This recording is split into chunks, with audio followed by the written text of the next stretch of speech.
Voy a compartir con ustedes mi testimonio. Eh, Como la mayor parte de la gente, pues mi vida comienza como con una tragedia. Mis padres son divorciados, ausentes, completamente ausentes. Yo soy hija única, por lo que pues siempre crecí bien aislada, en solitario, solamente con libros y con comiquitas, quebrada en lo sexual y muy quebrada en lo relacional, precisamente por toda esta situación. Conozco a Dios a los 12 años en una campaña de Nicky. Su libro es Nicky Corre Nicky, puertorriqueño de hace muchísimo tiempo, con un testimonio muy grande y muy fuerte. Pero entregué mi vida al Señor en ese momento, pero no hubo a quién más recurrir, ni hubo ningún tipo de continuidad, no hubo ningún tipo de consolidación en ese caso. Y pues mi mamá me había llevado, pero pues no sé de qué forma ni de qué manera Dios lo tenía previsto. A los 36 años, eh, paso por una situación difícil de divorcio. El padre de mi hijo, con muchísimas situaciones muy duras, estando sola, sin padre, sin hermanos, sin familia. Fui como una presa bien fácil de una situación muy, muy dura, que casi pues me lleva a la muerte. Muchísima presión, muchísimo estrés, muchísima angustia, mucha ansiedad. Me sentía como acorralada. Había como una persecución muy fuerte con respecto a quitar bienes, carros, muchísimas cosas muy difíciles. Y fue ahí donde, por una circunstancia en el trabajo, de no haber podido ir a trabajar porque pues esto había impactado mi vida de alguna manera. Me han dejado encerrada, me trancaban las puertas, me encarcelaban, me robaban las llaves. Había muchas situaciones que de repente incidían en mi día a día, y tuve que confesarle a mi jefe en aquel entonces, pues Néstor Félix, un gerente de Procter Gamble, que estaba en una situación muy dura y que ya lo había probado todo. Había probado psicólogos, había probado psiquiatras, había probado muchísimas cosas que me pudieran ayudar a restaurar y me pudieran ayudar en mi situación. Y él me dijo: no has no has hecho lo más importante. Y yo le dije: ¿qué otra cosa hay? Deme lápiz, papel, qué teléfono hay, a quién tengo que recurrir, de qué manera lo tengo que hacer. Y él me dice: Dios. Y cuando me dice así, yo recuerdo que él tenía dos butacas en su oficina. Yo caí desplomada en una de ellas. Eh, y dije: Dios, no se me había ocurrido probar a Dios. ¿Cómo se prueba a Dios? Y me dijo: vente este domingo a la iglesia. Le dije: no, no, no, no, no. Yo no quiero esperar hasta el domingo porque no sé si al domingo llego. Si hay que probar a Dios, tiene que haber alguna manera de probarlo ya. Y pues se me quedó mirando, miró la oficina, un poco como que con la duda de no es el lugar correcto, pero se movilizó, se paró y fue a cerrar la puerta de la oficina. Y me dijo: repite después de mí. Y la verdad es que yo repetí esa oración, de entrega, de ya estoy aquí, no tengo ningún otro lado a donde ir. Estaba acorralada, estaba entre la espada y la pared. Me sentía literalmente en una esquina, con muchísimos como depredadores enfrente que querían destrozar mis carnes. Y yo acepté a Cristo ese día, y ese domingo fui con mi hijo. Campbell estaba esperándome con una Biblia, con libros de colorear para mi hijo, y tenía todo como que mostrando qué es lo que se debe hacer cuando una persona está en esta situación. El Señor me rescató, el Señor me sacó, extendió su mano. Yo sé que yo en esa esquina levanté la mano, Él extendió su mano y me rescató de todos mis depredadores. Todo lo que sucedió de ahí en adelante tuvo que ver Dios de una manera muy milagrosa. Todo lo que ocurrió, hubo cantidades de cosas y circunstancias, tribunales, juicios, cantidades de situaciones muy duras y muy difíciles, en donde yo simplemente estaba dependiendo de Dios. Las propiedades, la casa, todo eso que era parte de lo que se quería, pues entregar, dividir, recibir o lo que sea. Dios todo el tiempo me estuvo hablando. Logré conectar con Dios, logré tener un encuentro con Él, logré tener un encuentro y ser dirigida por el Espíritu Santo de una manera increíble. Y yo creo que es basado precisamente a no tener más nada, a más nadie a quien recurrir, no poderse uno distraer con más nada. Pues así llegué a Mires. Esa fue mi primera casa, en el CCCT, los primeros frutos. Entró, lo primero que me pide el pastor Eleazar cuando lo conozco es, encárgate de los niños, encárgate de la escuela dominical. Yo no conocía nada, nunca había ni siquiera sido católica, no sabía, no conocía absolutamente nada, nunca había abierto una Biblia en mi vida, no sabía quién era Jesucristo, no tenía ningún tipo de fundamento, pero aún así mi padre espiritual decidió que yo era la persona que tenía que encargarme de los niños, y así comenzó Mirecitos.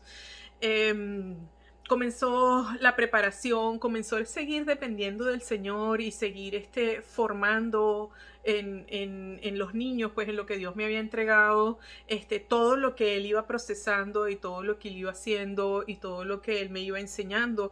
Aprendí muchísimo porque pues me metí a prepararme, me metí a conseguir todos los materiales e iba aprendiendo en la medida que les iba enseñando. Eso fue una experiencia maravillosa, y hoy en día mis niños, que ya son hombres casados y con hijos, pueden hablar de esa experiencia. Empezamos a viajar muchísimo por otros países con el pastor Eleazar. Empezamos a viajar a Colombia, viajamos a Brasil, yo viajé a Corea, tuvimos conexiones con el pastor Cho, el crecimiento, qué cosas estaban haciendo y qué cosas podíamos nosotros replicar. Así pues ha surgido la visión y empezó a haber mucho movimiento al respecto. Luego vino la caída. En esa situación vino la sorpresa, vinieron las preguntas. Había subido yo a niveles como muy altos, he visto el poder de Dios, había los milagros. La caída no viene de afuera, la caída viene de adentro. La caída viene de las circunstancias no resueltas, de cosas en el pasado que no se pudieron tratar. Vienen, no hay respuestas. El pastor Eleazar inclusive hasta me secuestró, buscando respuestas. ¿Qué está pasando? Hay argumentos en nuestras vidas que a veces desconocemos. Hay actas que el enemigo tiene. Saber cuáles son esas actas es importante. Estuve fuertemente custodiada por el enemigo, porque nosotros habíamos comenzado encuentros, habíamos comenzado de una manera muy poderosa a hacer liberaciones, a liberaciones en masa de cientos de personas, y estábamos siendo utilizados de manera muy poderosa en esa área. Así que así me lo mostró el Señor en el momento de la caída. Ya va, espérate, ¿dónde está el expediente de esta persona que me está causando tantas bajas? Y cuando hay argumentos o cuando hay actas, eso es lo que va a utilizar el enemigo para poder sacarte del combate. Y eso fue lo que sucedió. Entré en la cárcel fuertemente custodiada, una caída muy fuerte.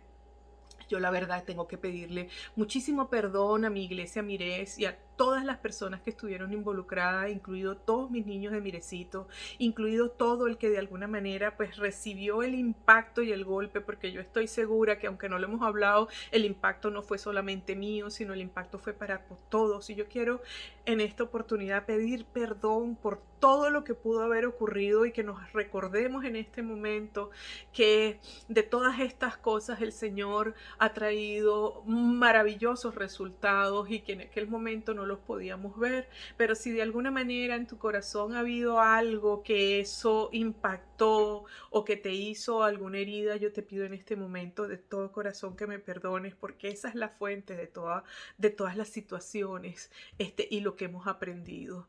Perdón. perdónenme de corazón, no fui yo.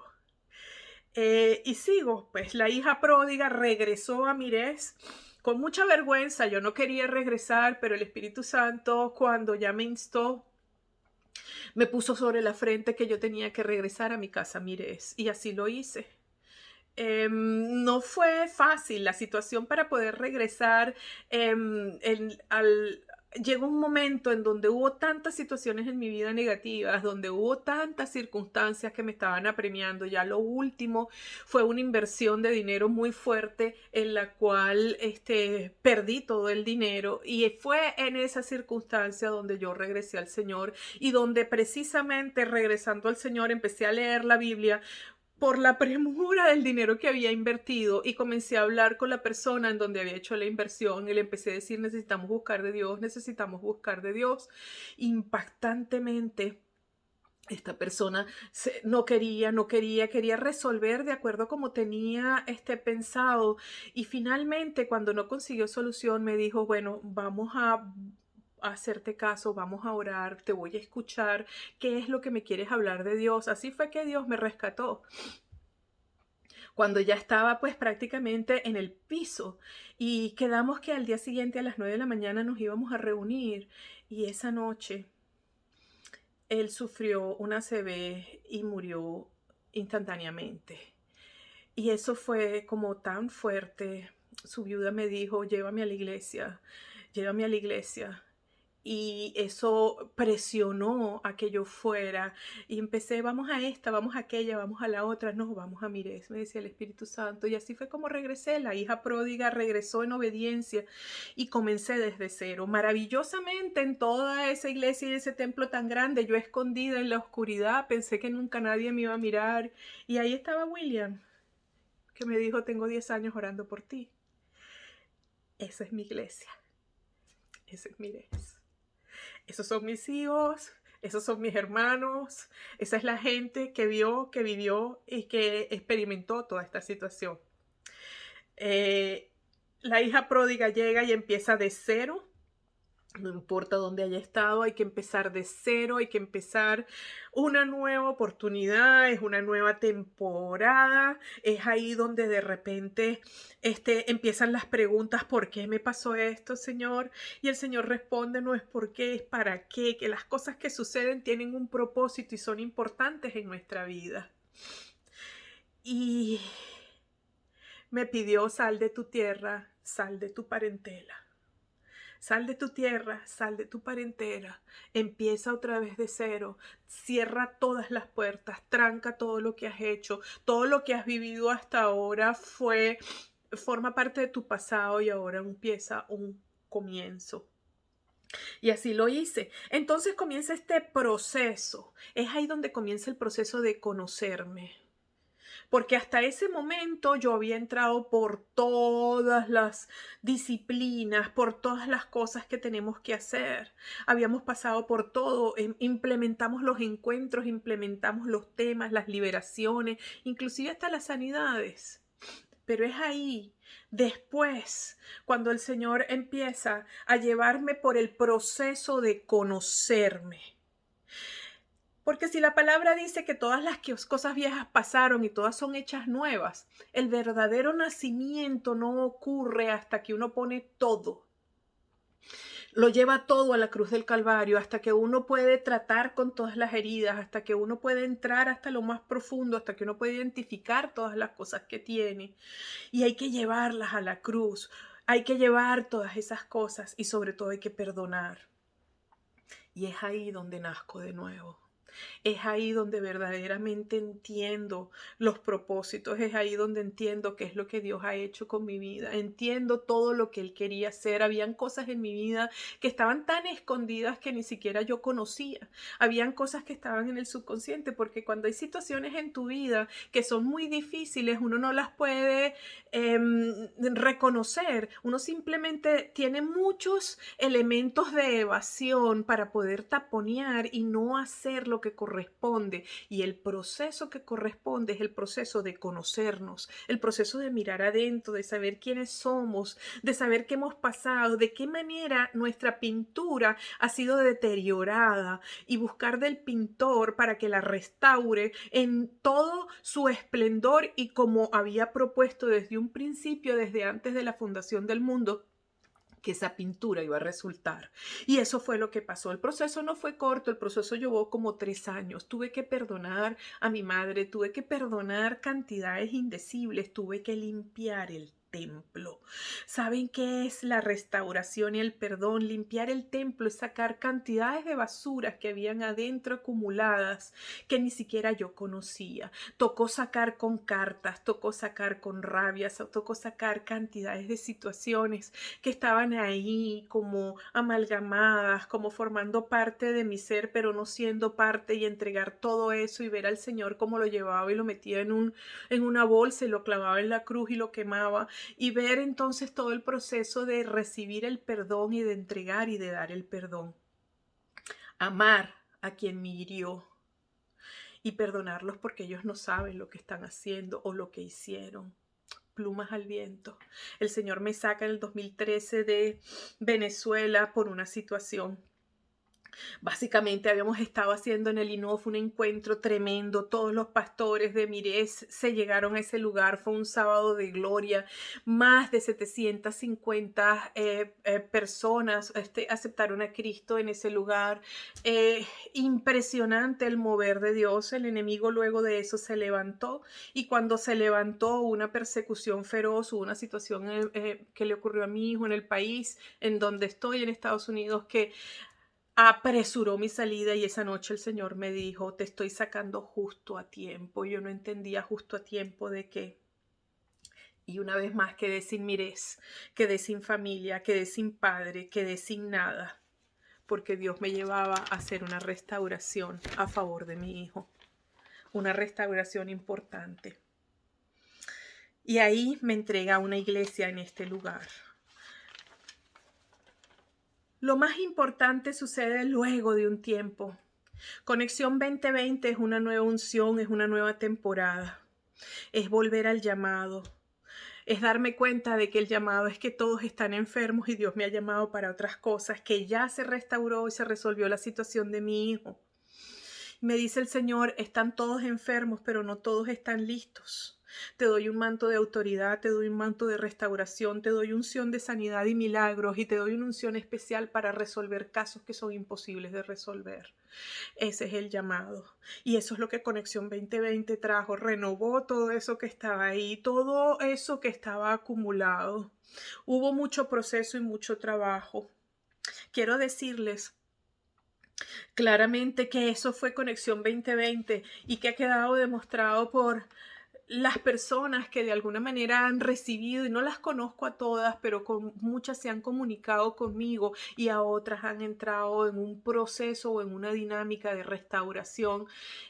La estamos llevando y estamos levantando el equipo. Les he dicho: vamos a levantar equipo, y lo estamos haciendo en Colombia, lo estamos haciendo en Venezuela, lo estamos haciendo en todos los países. Estamos enseñando a las personas de que no es solamente la liberación es una parte, pero no podemos liberar. Estamos encarcelados muchas veces, y seguimos encarcelados porque hay cosas todavía en nuestro corazón que necesitan ser sanadas. Y les quiero decir definitivamente que, hablando de metrones, que es la manera de medir las cosas, el metrón de las iglesias, el metrón donde nosotros medimos verdaderamente una iglesia, está siempre ubicado, porque es el más fácil, es el más sencillo, en el metrón numérico, en el metrón de cantidad de personas, el que me va a estar dando el entendimiento de cuál es el crecimiento de la iglesia. Pero ese crecimiento es crecimiento lateral, ese crecimiento no puede ir aislado. El metrón que tenemos que añadir es el metrón de la calidad,